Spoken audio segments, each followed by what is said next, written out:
So, probably one of the greatest tragedies men have in custody battles, divorces, and just being a modern man in this culture is the struggle with mental health.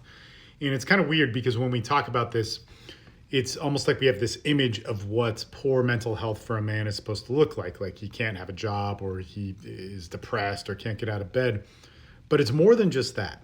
And in so many ways, men are brought to just immense amounts of frustration, rage, feelings of vengeance, betrayal, all through the many different venues in our society that go beyond custody battles, but really come to the surface there. And it's Thursday. It's 7:41 Thursday p.m. And we just finished up our men's mental health call for my group, and it's in my upper tier groups and all sort of stuff. And these guys that are going through custody battles, what they feel and think, and it's like their first time talking about it, and it's almost as if that you got to like pump yourself up to talk about it to be like, well, I'm going to say this because I want to and I believe it, and it has to do like I believe in God or whatever the different things. And these are all normal things that we talk about on our calls all the time. The amount of rage and pain that men feel that is justified. I'm not saying that you need to go out and do it and you deserve to hurt people or harm yourself, anything like that. But to think that we have a society where we can have people betray men, not care about them, screw them over, create problems for them, and then when they seek those solutions, deny them those solutions.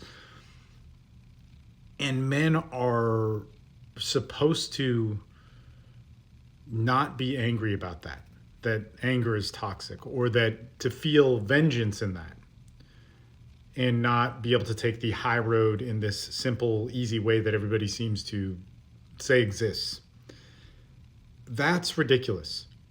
What I know from dealing with men, and this is one of those things, like there's a lot of people that coach men and play the part and wear the costume and look good and speak on stages. And, I've done all of that actually. I've spoken all over the world.